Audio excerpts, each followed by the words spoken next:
Outlaw motorcycle gangs have left the Henderson community reeling, with 2 people fighting for their lives after police confirmed that 7 people were shot. But this isn't just an isolated event. At the turn of the millennium, Ontario itself became the stage for one of the most violent biker conflicts in Canadian history. The Hells Angels were coming, and they weren't asking permission. From 1999 to 2002, Canada's largest province became a battlefield.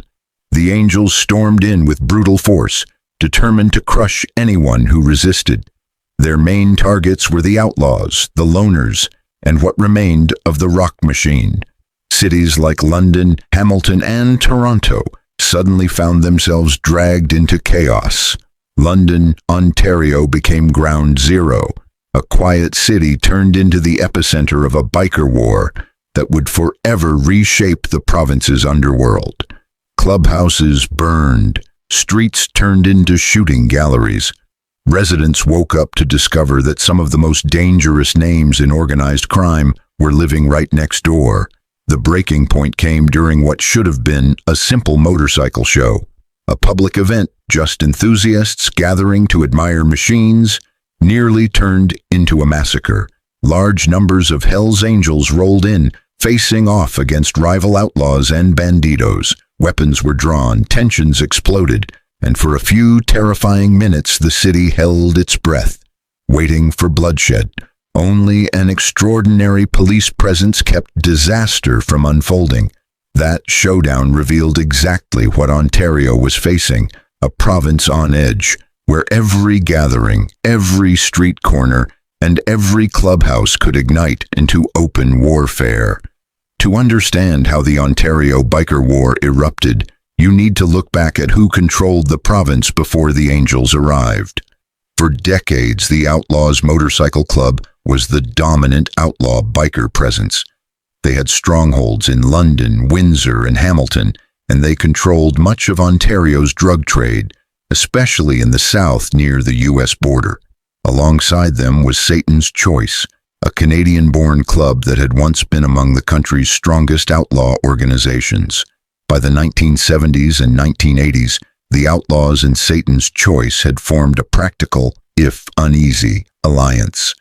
Their shared goal: keep the Hells Angels out of Ontario.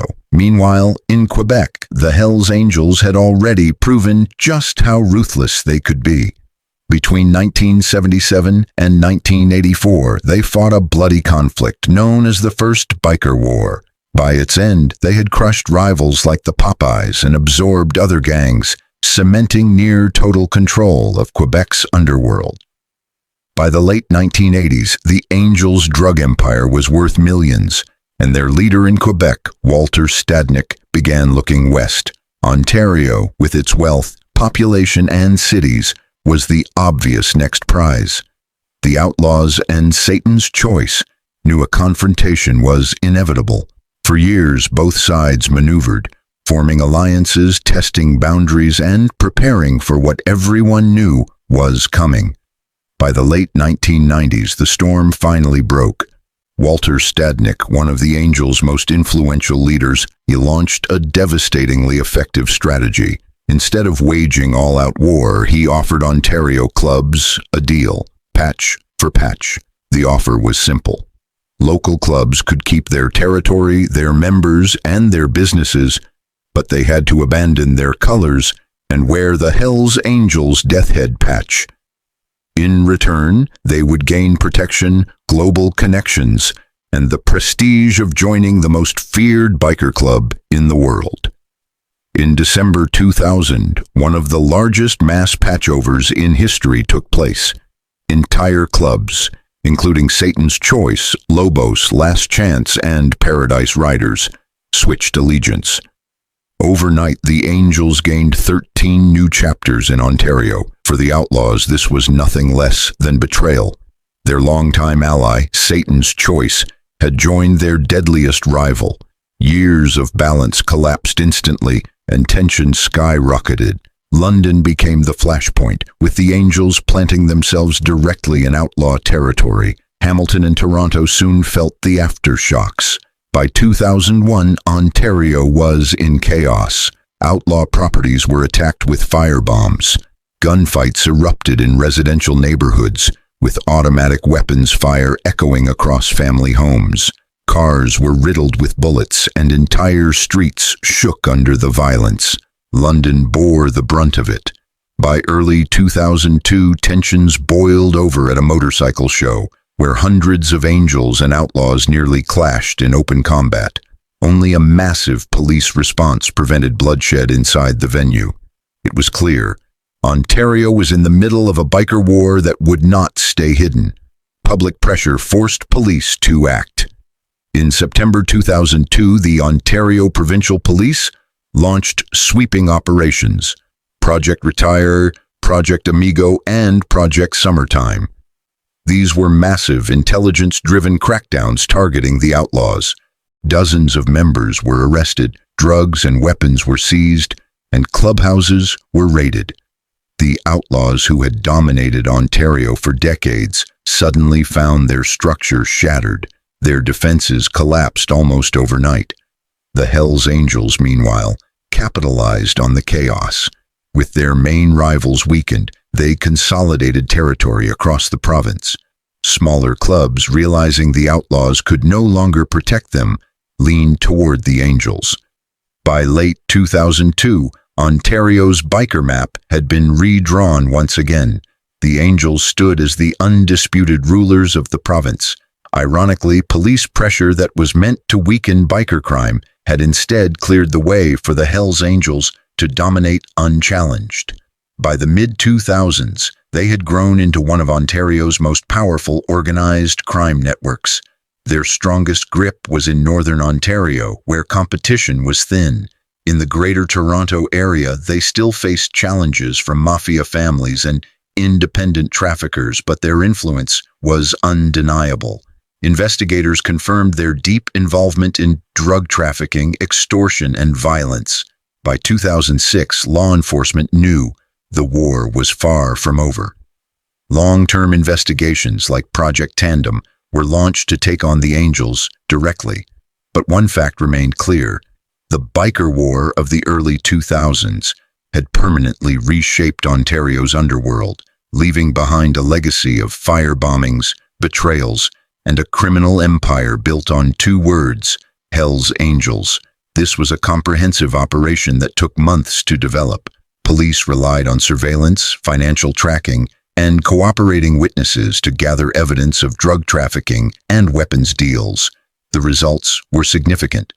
In a series of coordinated raids, 27 people were arrested, many of them full-patch Hells Angels or close associates. Large amounts of cocaine, marijuana, firearms, and cash were seized. Authorities described Project Tandem as one of the most successful operations against organized crime in Ontario since the biker war began. Yet even as bikers were prosecuted and sentenced, one reality remained clear: the Hells Angels had embedded themselves deeply into Ontario's criminal economy. The raids disrupted operations but did not erase the club's influence. For every chapter weakened by arrests, others adapted and continued, keeping the Angels firmly in place as the province's most entrenched outlaw motorcycle club. This created a new equilibrium. The Hells Angels remained dominant but operated under constant surveillance and periodic disruption, with law enforcement determined to prevent them from acting with complete impunity. Even after the major crackdowns of the 2000s, Ontario never fully escaped biker-related violence. The Hells Angels remained the dominant force, but smaller groups and emerging rivals kept searching for opportunities. Old rivalries occasionally reignited, leading to periodic flare-ups that tested law enforcement's ability to keep control. Street gangs connected to surviving outlaws chapters sometimes pushed into drug markets that the Hells Angels considered their territory. What began as small disputes often escalated into arson, drive-by shootings, and targeted attacks. Homes and businesses linked to rivals were damaged or destroyed, and gunfire rattled neighborhoods already scarred by earlier violence. These incidents followed a familiar pattern: initial provocations, rapid escalation, and then concentrated police action to contain the situation. Surveillance, raids, and arrests usually restored control within weeks or months. Still, these flare-ups showed that biker rivalries in Ontario were never fully extinguished. In more recent years, tensions have appeared in eastern Ontario, especially around Kingston and the St. Lawrence River. Lawrence Corridor. Reports have surfaced of clashes between remnants of the Outlaws and other clubs trying to claim territory in smaller cities and border towns. Police have linked assaults, drug seizures, and property damage to these ongoing rivalries. Local authorities warn that such conflicts are an ongoing challenge, especially in areas with less police presence than major urban centers. Ontario's biker war did not end in 2002. It simply evolved into smaller but still dangerous disputes. The biker wars forced Ontario to rethink how it approached organized crime. By the early 2000s, provincial and federal authorities recognized that traditional policing was not enough to combat sophisticated biker networks. Specialized biker enforcement units were created and expanded to focus solely on outlaw motorcycle clubs. What truly shifted the balance was multi-agency cooperation.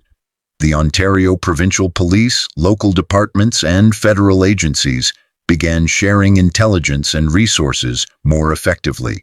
Wiretaps, long-term infiltration, and confidential informants started breaking through the code of silence that had long protected biker clubs.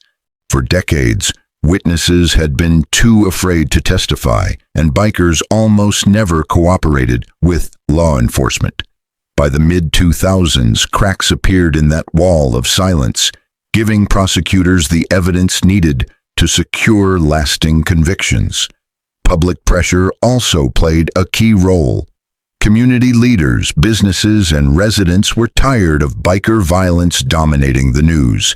Cities began denying permits for motorcycle events linked to biker clubs. Insurance companies became reluctant to cover properties tied to biker activity, and neighborhoods pushed local councils to address clubhouse concerns. The result was not the elimination of organized crime. Such groups adapt, but the creation of a new operating environment. Today, the Hells Angels remain influential, and smaller clubs continue to exist, but every expansion and rivalry faces surveillance, investigation, and legal consequences. The biker war's death toll may seem small compared to other conflicts, but the real impact went far beyond numbers. Each death and injury represented families destroyed, futures cut short, and communities traumatized. Victims included bystanders caught in crossfire, targeted rivals, and individuals used as disposable soldiers in territorial struggles. Police officers also faced heightened risks, working long shifts, monitoring volatile situations, and confronting ambushes and explosives. The conflict carried steep economic and social costs. In London, the feud damaged the city's reputation as a hub for motorcycle events, which had once attracted tourists and boosted local businesses. Events were canceled, security costs soared, and city officials became cautious about granting permits. Businesses near biker clubhouses saw customers stay away out of fear. Property values in some areas dropped, and residents altered routines to avoid conflict zones. Families avoided certain streets and events, living with a constant sense of unease. While Ontario's casualties were lower than Quebec's biker war, the broader disruption showed how organized crime violence can destabilize entire communities. By the end of Ontario's biker war, the Hells Angels had cemented themselves as the dominant outlaw motorcycle club in the province. Their mass patchover strategy overwhelmed rivals, leaving the Outlaws broken. But their victory came at the cost of permanent police scrutiny. The conflict transformed law enforcement strategies. Agencies abandoned fragmented reactive approaches and replaced them with intelligence-driven operations. Permanent biker enforcement units, advanced surveillance, financial tracking, and interagency communication became standard. These methods were later applied to other criminal organizations, from mafia families to street gangs. The war also shaped Canadian law. Courts strengthened anti-gang legislation, giving prosecutors better tools to secure convictions. Communities became more aware of the reality of outlaw motorcycle clubs, not colorful subcultures but organized criminal enterprises. Today, the Hells Angels remain Ontario's dominant outlaw motorcycle club, but they operate under constant pressure. The war may have ended, but its legacy lives on in the specialized police units, legal frameworks, and community vigilance it created. Ontario's biker war was not just a battle over territory. It was a defining conflict that tested the province's ability to safeguard public safety against sophisticated criminal networks. From Walter Stadnick's patchover strategy to the sweeping police crackdowns that followed, the war left scars and hard-earned lessons. It stands as a reminder that when criminal organizations turn communities into battlegrounds, the response must be coordinated, sustained, and far-reaching enough to outlast the immediate crisis.